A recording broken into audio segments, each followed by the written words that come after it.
Ainda que eu ande pelo vale da sombra da morte, o teu amor lança fora o medo. Ainda que eu me encontre bem no meio das tempestades da vida, não voltarei porque estás aqui. Eu não temerei o mal, pois o meu Deus comigo está. Pois se o meu Deus comigo está, a quem eu temerei, a quem eu temerei. Aleluia.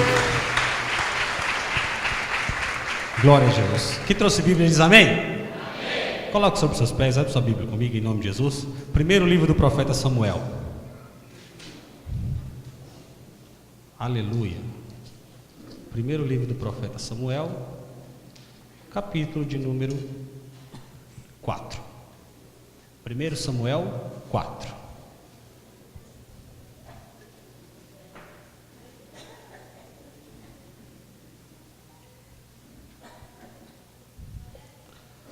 Primeiro Samuel 4, quem encontrou diz amém? Amém. Diz assim a palavra do Senhor. Veio a palavra de Samuel a todo Israel.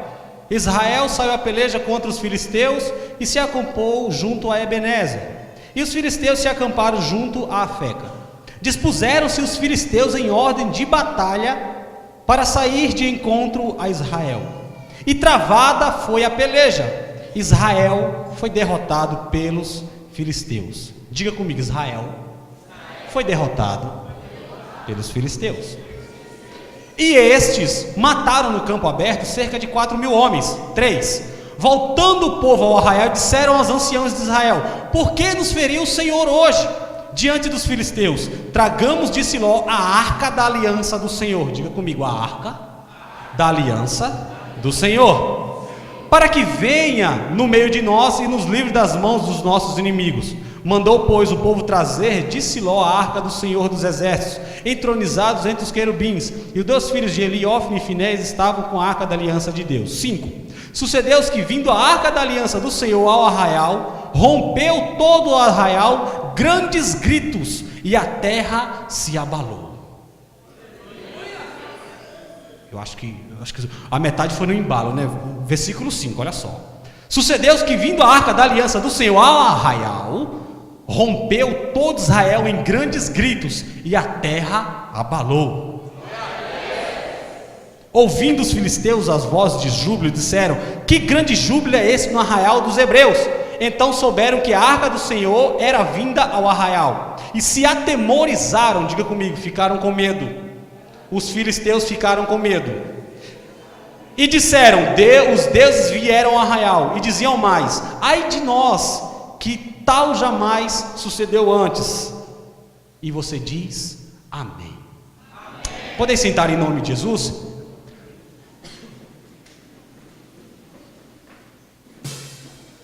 Eu quero que você preste atenção, quero que, se possível, deixe sua Bíblia aberta, para você acompanhar a fio essa história.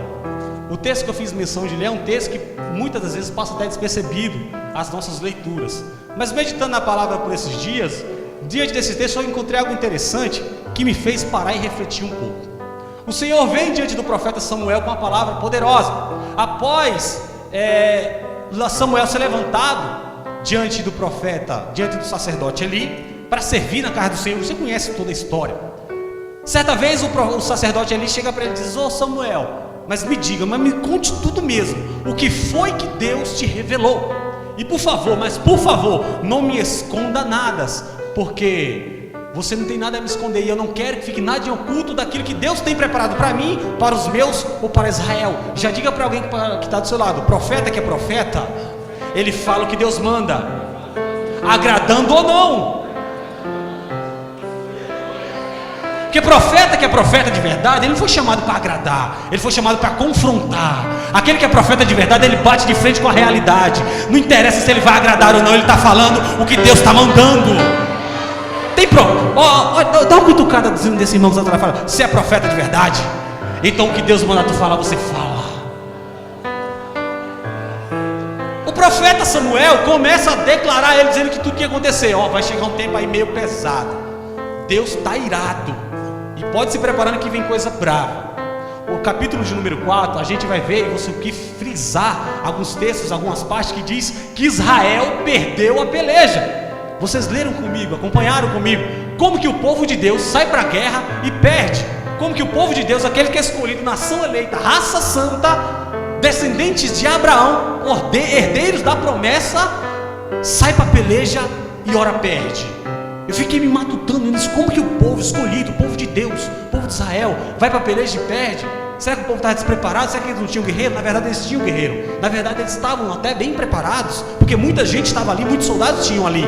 A verdade é que ninguém, mas absolutamente ninguém, está preparado para perder a sua vida. Todo mundo só quer? Só quer ganhar. Foi isso que aconteceu com Israel. Mas esse texto me dá uma lição muito poderosa, que às vezes a gente ganha, mas às vezes a gente ganha, mas às vezes a gente, todo mundo errado. Às vezes a gente ganha, outras vezes a gente aprende. É assim que acontece. Não é que você perdeu, foi uma lição que Deus te deu, preparando você para algo maior que vai vir lá na frente. Se você vence essa, mas é uma batalha tão pequenininha, você vai se gloriar do lado. Eu passei pela prova dando glória a Deus. Você vai bater no peito e dizer que foi com você que conseguiu. Na verdade não, as grandes lutas Deus está preparando ainda para você. Sabe para quê? Para que as grandes vitórias possam ser concretizadas na sua vida. Ora a gente vence, é glória a Deus? Com certeza é, mas ora a gente aprende. Aquilo que não te mata, querido, ele te deixa mais forte. Não, só uma meia dúzia entendeu. Aquela prova que você passou lá atrás, meses atrás, semana atrás, anos atrás, ela não te matou. Você está aqui de pé dando glória a Deus. Então não é essa prova que vai te matar não. Se aquela não te matou, não é essa que vai te matar. Se aquela não te parou, não é essa que vai te parar. Deus vai te fortalecer. É no meio dessa fraqueza sua que você sabe, quem sabe está, Deus manifestará o seu poder e a sua glória. Assim como escrito está diante da boca do profeta Paulo. Assim quando eu penso que estou fraco, é aí que eu sou forte. É aí que eu sou forte. Essa é noite de resposta de Deus, e Deus já está dizendo para você: eu vou te fortificar, eu vou te colocar de pé, essa fraqueza vai ser tirada, eu vou te restaurar.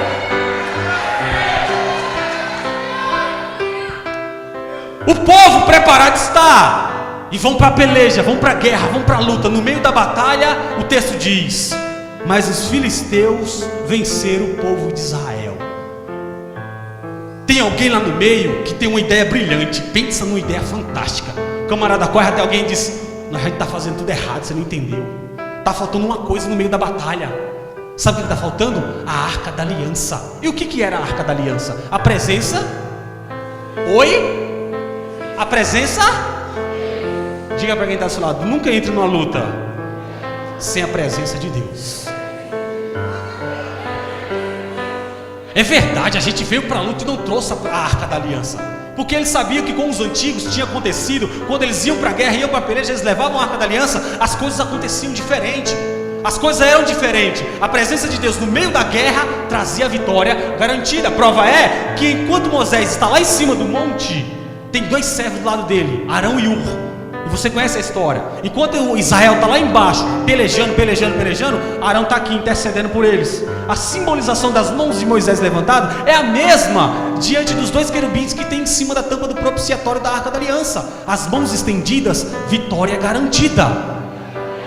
O povo de pé, vitória garantida. O povo estava tão disperso, foi para a luta, foi para a peleja, quem sabe muito bem preparados. Aí estava lá e disse: não, está alguma coisa errada, a gente perdeu, vamos fazer direito agora. Manda buscar a Arca da Aliança. Eles buscam a Arca da Aliança. Quando a Arca da Aliança chega, no versículo 5 tem um texto, a parte é interessante demais. Olha o que diz: sucedeu-se que, vindo a Arca da Aliança do Senhor ao arraial, rompeu todo Israel em grandes gritos, e a terra se abalou. Eu fiquei imaginando que poder aquele que tinha com aquela arca, que poder sobrenatural que tinha diante daquela arca. E diante da Bíblia a gente vai entender uma coisa, que a arca não foi algo feito, copiado, não foi algo dado normal, não. A Bíblia vai dizer que Moisés certa vez está lá em cima do monte. Deixe-me contar um pouquinho da história da arca. Está lá em cima do monte, Deus chama Moisés, fala com ele na nuvem, no meio do trovão, vai falando com ele sobre o que seria feito diante de um templo, feito a arca, feito uma pia de bronze para a purificação, feito um altar de incenso e todos os utensílios que seriam feitos, que teria que ser colocado dentro do tabernáculo terrestre. Moisés está lá em cima do monte e Deus começa a dar coordenadas a ele. Moisés, eu quero que a arca seja feita da seguinte forma: ela terá que ser feita de madeira de acácia, revestida de ouro por dentro e por fora. Terão varões, 2, para segurar ela, uma tampa que será o propiciatório, também de madeira, mas também coberta de ouro por dentro e por fora. 2 querubins com as asas em forma de círculo, porque é ali onde a minha presença estará. Deus vai dando todas as coordenadas para Moisés, dizendo: Moisés, ela terá que ter medidas, um côvado de meio de altura, de largura, 2 de comprimento. Eu achei interessante porque que Deus dá medida para fazer as coisas, né? Falou: Moisés, vai ser 2 côvados, meio de comprimento, 1,5 de largura, 1,5 de altura. E eu parei para pensar, por que Deus às vezes dá medida para agir na vida da gente? Nunca faça nada no seu querer. Deus trabalha com medidas. E o que é medida? Medida é limitações. Quer dizer que eu diante de Deus tenho que ter limitações? Não, são limites que Deus impõe na nossa vida. Eu entendo isso, quando eu morava no Nordeste, as casinhas lá, não era igual aqui, que esses muros gigantescos, com cerca elétrica, essas coisas todas. Não, nada disso. Era aquela cerquinha de madeira. Quem lembra? Ou quem já morou lembra, ou quem é do interior aqui, quem sabe também lembra. Cerquinha de madeira. E para que era aquela cerca? Para limitar alguém passar para dentro da sua casa, sim ou não? Mesma coisa acontece com o muro. O muro é uma limitação que você coloca para quem está fora não passar para dentro, sim ou não? Cutuca quem está do seu lado e fala para ele: escuta isso, segura. Guarda no coração, Deus nessa noite vai te cercar de tudo que não presta. Pega na mão dele e dá uma chacoalhadazinha, desperta. Deus nessa noite vai te cercar, e o que não for de Deus na sua vida não entra, o que for de Deus na sua vida não ultrapassa, o que for de Deus na sua casa vai sair. Se não for, vai sair, filho. Fala para ele com voz de profeta: Deus vai colocar limitações na sua vida. São medidas. As medidas são dadas a Moisés. Eu imagino Moisés anotando, ok? As medidas. Só que as medidas eram para ser aplicadas em cima de um tipo de madeira de acácia. Eu fiquei uma certa vez pensando: que tipo de madeira é esse? Saber que Deus gosta de madeira com esse tipo, porque não é a primeira vez que ele vem trabalhar com esse tipo de madeira. Eu fui ver que tipo de madeira era esse. Coisa de doido. Aí entendi uma coisa interessante: madeira de acácia, árvore de acácia, não dá em qualquer lugar. Madeira de acácia, você raramente, ou melhor dizendo, você muitas das vezes encontra ela no deserto. Por quê? Porque ela tem uma grande facilidade de sobrevivência à necessidade. Ela sobrevive à falta de água e ao sol escaldante muito fácil. Você se depara com uma árvore de acácia, você não vai ver uma árvore muito linda. Negativo, vai ver uma árvore toda deformada, cheia de rachaduras, cheia de caroços. Suas flores não são bonitas, suas folhas não são nada bonitas. Nenhum carpinteiro, marceneiro quer trabalhar com madeira de acácia. Por quê? É uma madeira muito dura, madeira muito resistente, difícil de trabalhar. Pela dificuldade que ela tem ainda de ter muitos caroços, muitas rachaduras diante do sol, fica muito ruim de trabalhar com aquela madeira. Fica muito deformado o que for fazer.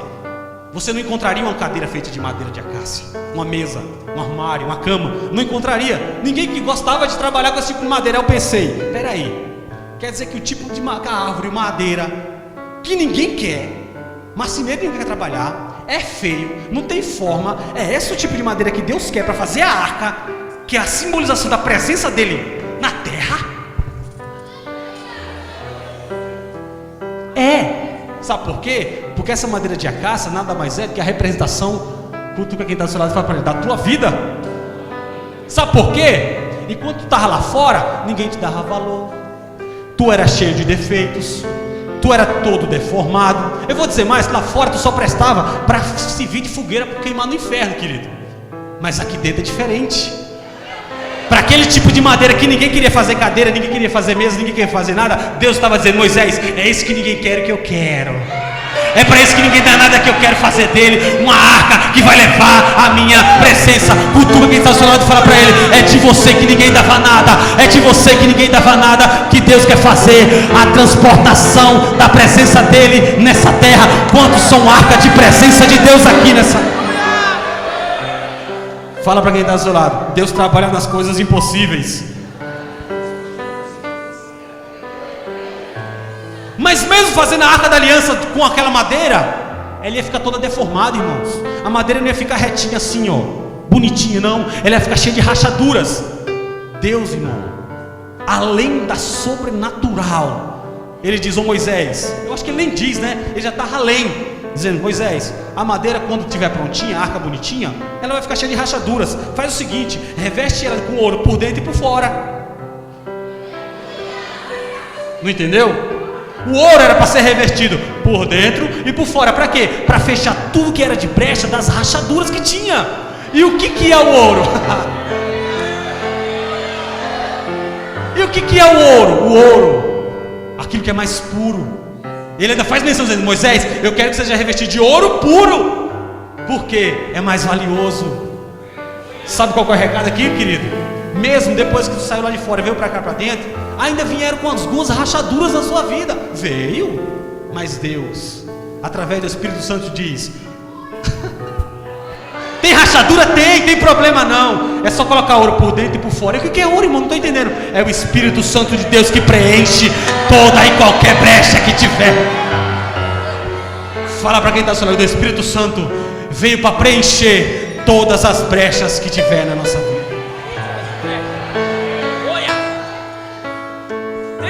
Olha só, mas ainda tem a tampa colocada em cima, que representava a presença diante dos querubins. Eu fiquei pensando: nossa, que coisa fantástica, né? Por quê? Porque nunca ninguém tinha feito nada daquilo na terra, gente. Você já viu alguém falando: não, uma vez certo cara quis fazer uma arca que seria... Não, nunca viu. Foi a única peça feita diante de um homem, diante da Bíblia. Olha só, por que eu estou falando isso? Que às vezes a gente quer fazer algumas coisas que o povo fala que a gente é meio louco. Porque quando Moisés desceu com aquelas ideias lá de cima, eu disse: não, Moisés, você está doido, meu filho? Como é que a gente vai fazer um negócio desse aqui? Moisés preparou algo de perfeita qualidade que ninguém nunca tinha feito na terra. Não entendeu? Eu acho que o bispo já entendeu, né? É por isso que às vezes, irmãos, você que vem pra cá, você ouve alguém falar lá fora: aquele pastor daquela igreja, ele é meio doido. Sabe por quê? Porque ele faz o que ninguém faz na terra. Aonde que você já viu É coisa de louco, irmão. O cara ir pro meio do mar, clamar lá no meio do mar, é coisa de doido. Pular de paraquedas com o pedido do povo na mão, é coisa de doido. Ungir o bairro, é coisa de maluco. Mas é coisa que ninguém faz na terra. Enquanto ninguém está fazendo na terra, Deus está aprovando lá do céu. Fala para quem está falando: Deus vai te escolher para fazer o que ninguém faz na terra.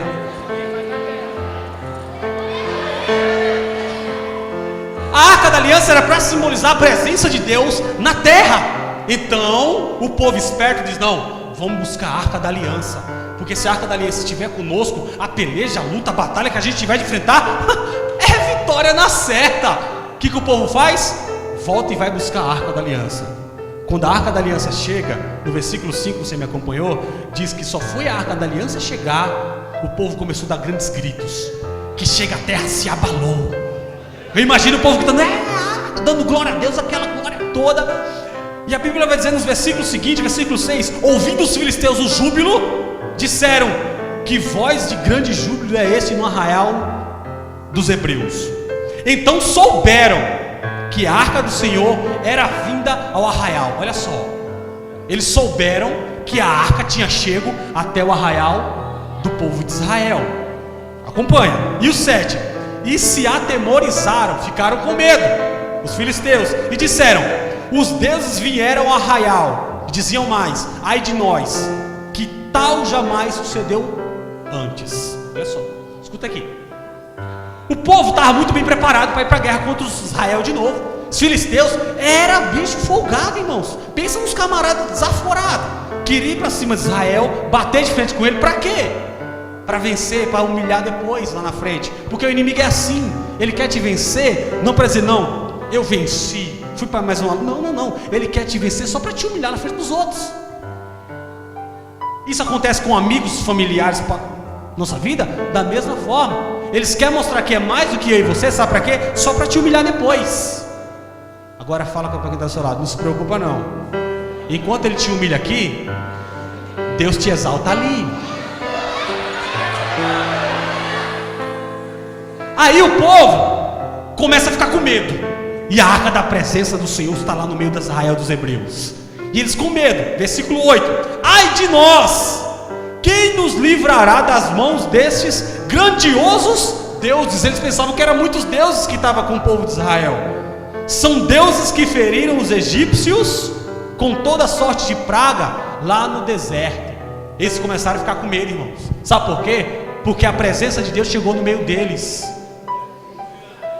Quando o inimigo vê que a presença de Deus está na sua vida, ele tem que bater de retirada, filho. Agora ele bate de frente com você. O inimigo, ele vem igual um leão, rugindo, que a Bíblia diz que ele está como rugindo como um leão. Ele vem como um leão. Aí você está do outro lado. Você vai para a peleja com ele, você se levanta e faz miau. Ele vai engolir você vivo, meu querido. Se é para ir diante do inimigo, tem que ir preparado, tem que ir com fé, com confiança. Se é para ir diante do inimigo, tem que ir com confiança, com força, com garra, e acima de tudo, preparado. Porque quando ele vê que você está preparado, quando ele vê que você está revestido, quando ele vê que você está fortalecido, ele vai bater em retirada com certeza. Olha só, me acompanha aqui. Versículo 8: ai de nós, quem nos livrará das mãos desses deuses grandiosos, deuses que feriram os egípcios com toda sorte de praga no deserto. Versículo 9 aqui é o coração da mensagem que eu quero deixar para vocês. Sede fortes, ó filisteus, portai-vos varonilmente, para que não venhais ser escravo dos hebreus, como eles serviram a vós outros. Portai-vos varonilmente e pelejai. Então pelejaram os filisteus. Israel foi derrotado. Dá para entrar em conflito agora na nossa mente? O povo de Israel foi para a peleja uma hora, perdeu. Disseram, não, vamos levar a presença de Deus conosco, porque agora a gente vai vencer. Quando a arca da aliança, a presença de Deus chega no meio do arraial, eles começam a gritar e fazer aquela barulheira toda. O povo diz, nossa, é agora, a gente está perdido. A presença de Deus chegou lá, os deuses chegaram com ele, a gente não vence mais não. É os mesmos deuses que livrou eles da terra do Egito, feriu o Egito com praga, a gente não tem como vencer. De repente alguém se levanta lá no meio e diz, ei, presta atenção, sejam fortes e vamos à peleja. Porque se vocês ficarem desse jeito, vocês vão servir aos filhos de Israel como escravos novamente. E a Bíblia diz que eles vão à peleja de novo e vencem Israel. É um recado muito simplório, querido. Quando a presença de Deus chega diante de Israel, o povo começa a gritar e fazer barulho. Ei, você não vai vencer nenhuma guerra diante de barulho não, meu filho. Você pode até ter a presença de Deus na sua vida, mas com barulho você não vence não. Foi a presença de Deus chegar no meio, o povo começou a gritar, a presença chegou, é glória a Deus. Alguém lá do outro lado falou, ó, a presença está lá, vamos se preparar porque o negócio agora vai estreitar. Foram para a peleja e venceram. Ei, essa luta dentro da tua casa tu não vai vencer no grito. Essa luta no trabalho tu não vai vencer no grito. Ah, mas eu sou cheio do Espírito Santo. Mesmo sendo cheio do Espírito Santo, no grito você não vence. Clamas a mim. Eu não vejo o povo dizendo, a presença chegou, Senhor, agora nós vamos descer porque o Senhor está conosco. Você não vê isso. O que você vê? O povo fazendo barulho. Nenhuma batalha é vencida com barulho. Quer prova disso? Certa vez alguém está desafiando os exércitos de Israel, um dos exércitos mais poderosos da época, dizendo, eu só quero um para bater de frente comigo. E aquele que vencer, a nação que perder será escrava da outra. Um homem de quase 3 metros de altura se apresenta e diz, eu vou na frente.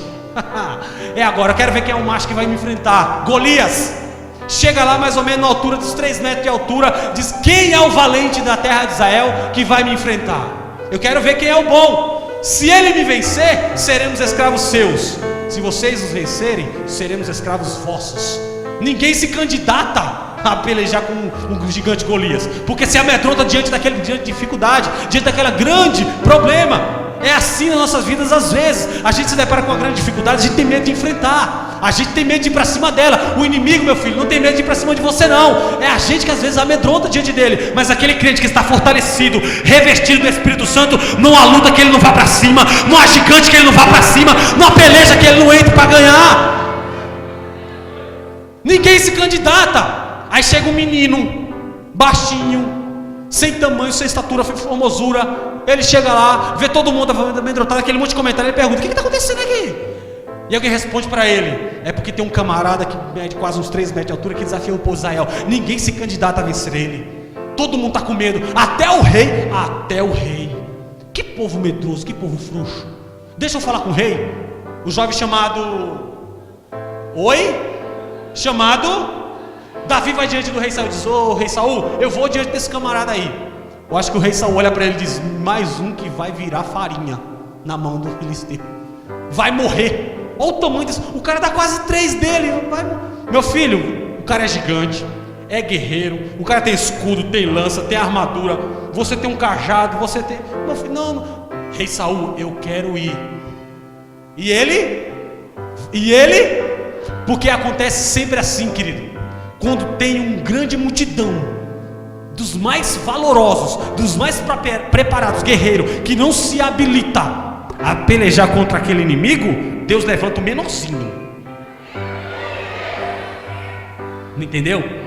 Aquele que ninguém dá nada, aquele que está lá dentro do mato, aquele que ninguém é todo esquecido.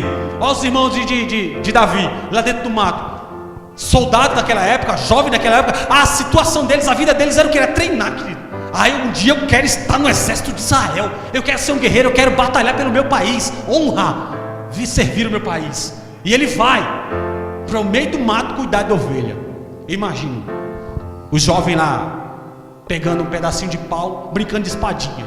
Eu brincava de espada quando era pequeno com meus amigos, apanhava que era uma beleza. Você ri porque não era você que apanhava dos outros. Aí eles brincando lá de espadinha, enquanto Davi lá no meio do mato cuidando de ovelha. Só que Davi era diferente. Davi ia para o meio do mato cuidar das ovelhas, só que ele não levava pedaço de pau para fazer espadinha. Ele levava uma harpa. Ele passava o dedo na harpa e dizia: o Senhor é meu pastor, e nada me faltará. Deitar-me faz em verdes pastos, guia-me mansamente pelas águas tranquilas.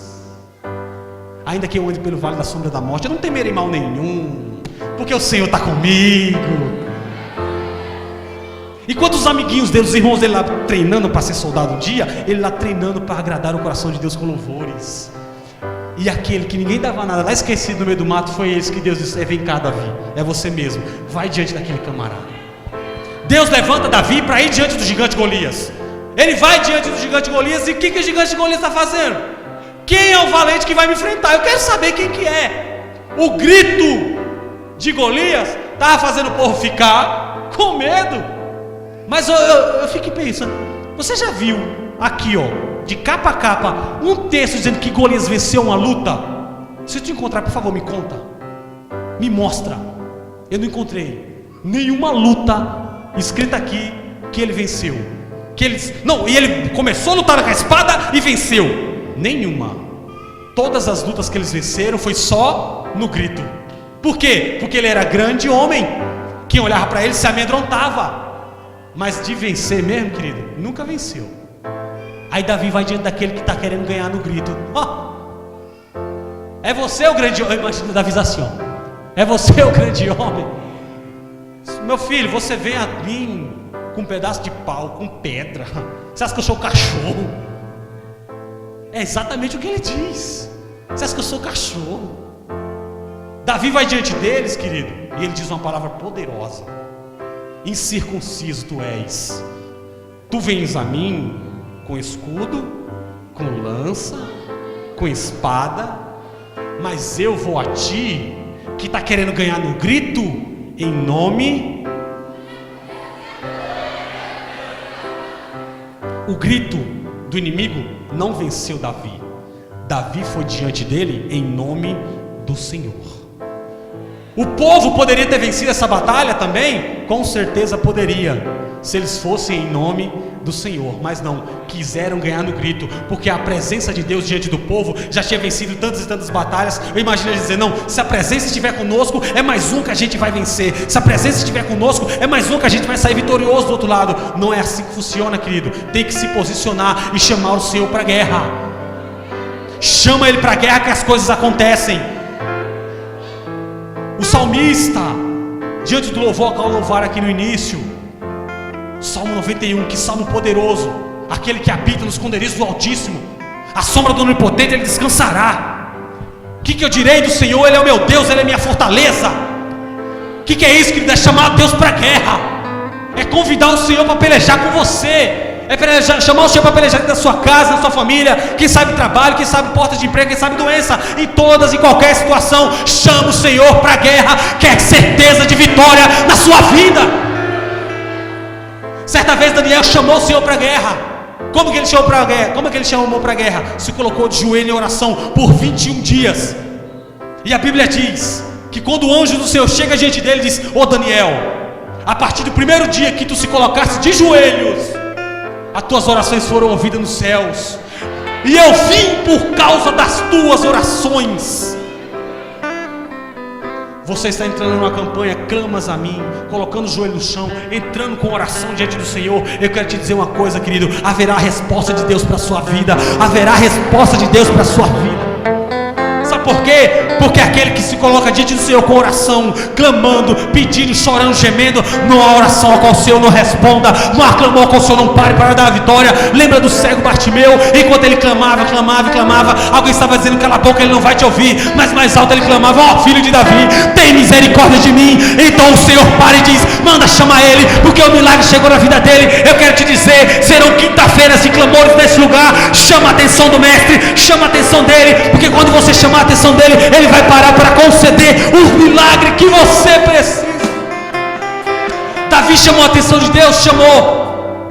Eu imagino, primeiro dia, vou entrar no propósito com Deus. Na quinta-feira, ó, aí está de joelho: Senhor, Senhor, Senhor, e clama e pede, e chora, geme, intercede. E o Senhor lá de cima dizendo: é hora da vitória alcançar a vida dele, é hora da vitória alcançar a vida dela. Com Daniel foi da mesma forma. O Senhor falou: o anjo, Daniel está pedindo, entrega a vitória que ele precisa agora.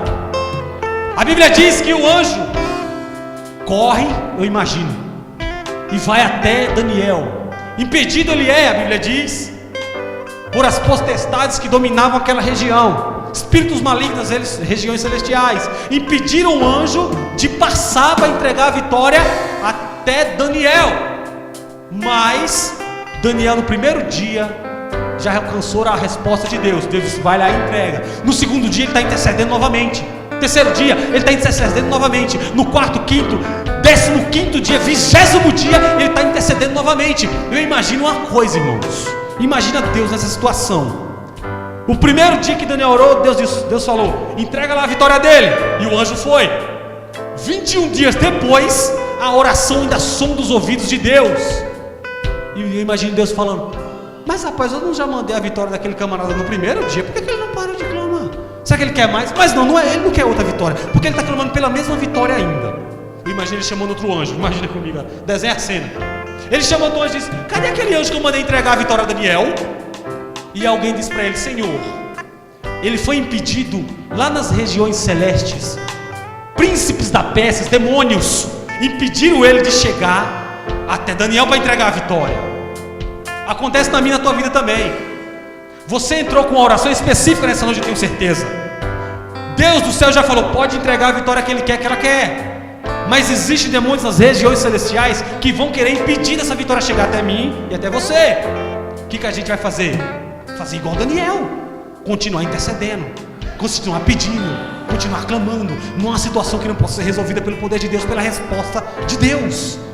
Aí o anjo vai diante daquela situação e olha e diz: ô Senhor, Está impedido, olha lá, está embargado, os demônios não deixam ele passar. Então ele diz: ô Miguel, vem cá. Alguém entendeu lá atrás. Quem sabe, não de hoje, mas há muito tempo, você vem pedindo por uma causa específica, uma vitória, um milagre, uma cura, uma porta, eu não sei, a mudança, a situação que você tem pedido. Quem sabe há muito tempo você tem pedido, tem clamado, tem chorado, tem gemido. Eu quero te dizer, abrir tua mente nessa noite para te dizer, existem demônios nas regiões celestiais que estão, quem sabe, impedindo a tua vitória de chegar. Mas nessa noite eu quero decretar na autoridade do nome de Jesus, que os anjos do Senhor vencerão essa guerra. A sua vitória chega, a sua vitória chega. Mas fala para quem está, mas os demônios vão querer, por fim da força, querer atrapalhar. Vitória nenhuma. Volto a te dizer, você vai vencer no grito. Você vai pedir, você vai chorar, vai gemer. Você vai alcançar sua vitória? Com certeza vai. Mas vai ser aqui, ó, na oração, com a cara no pó. Ah, eu não consigo, eu tenho dificuldade. Não importa, menino. Senta lá na beira da sua cama. Senhor, a oração continua a partir de hoje, com certeza. Começou pela manhã hoje, a sua oração veio durante o dia, aconteceu aqui no início, no meio, no final, quando chegar na sua casa, na madrugada. Vai continuar? Vai. E o que é isso? É a garantia que Deus abrirá os céus e a sua vitória chegará, em nome de Jesus. Fica de pé comigo, em nome de Jesus.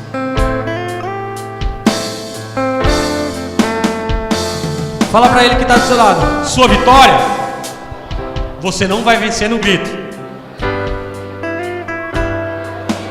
Fala para ele. Fala para ele, fala para ela, fala para ela, fala para ele, fala para ela.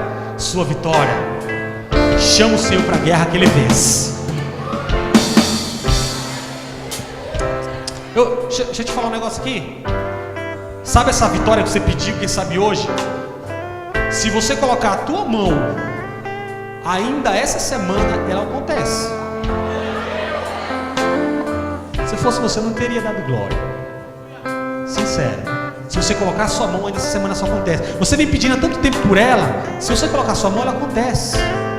Mas quem sabe lá na frente tu pode chorar por ela depois. Vou te dar um conselho. Coloca nas mãos dele. Sabe por quê? Porque tudo que ele faz é perfeito. Não tem defeito. E mais, quer um respaldo bíblico para diante disso? As bênçãos do Senhor, elas não acrescentam dores. Então filho, é só convidar o Senhor para a guerra. É só convidar Ele, que Ele vai fazer um grande milagre na sua vida também. Você pode até ser cheio do Espírito Santo até o tutano dos ossos, suar azeite, mas se você pelejar do jeito que você quer, eu vou porque eu sou cheio do Espírito. Não vai, filho. Chama Ele, que Ele vai fazer acontecer. Amém? Você pode aplaudir ao Senhor em nome de Jesus? Pois se o meu Deus comigo está, a quem eu temerei? A quem eu temerei? Oh, não, nunca me deixou na tempestade ou na paz. Oh, não, nunca me deixou quando bem ou quando mal. Oh, não, nunca me deixou. O Senhor nunca te deixou.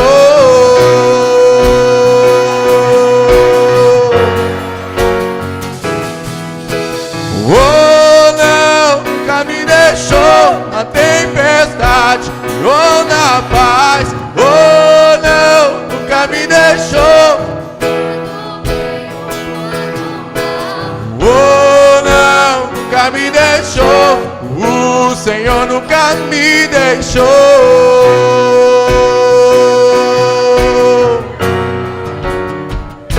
Eu posso ver a luz que está vindo ao coração que espera, e haverá o fim aos problemas, mas até esse dia chegar, te louvarei, te louvarei.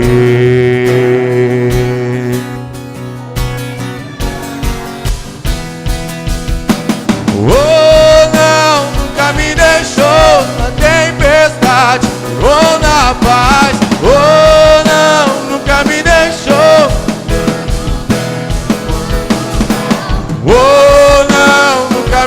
deixou, o Senhor nunca me deixou.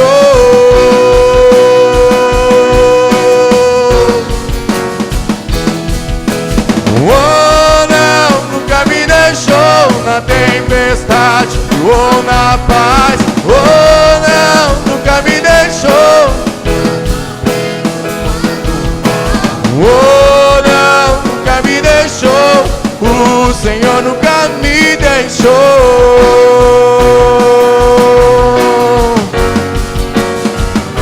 Eu posso ver a luz que está vindo ao coração que espera, incomparável, gloriosa luz, e haverá o fim aos problemas, mas até esse dia viverei sabendo que estás aqui. Não tema nenhum mal, eu não temerei o mal, pois o meu Deus comigo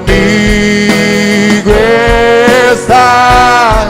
Pois se o meu Deus comigo está, a quem eu temerei? A quem eu temerei? Oh não, nunca me deixou na tempestade ou na paz. Oh não, nunca me deixou quando bem ou quando mal. Oh não, nunca me deixou, o Senhor nunca me deixou.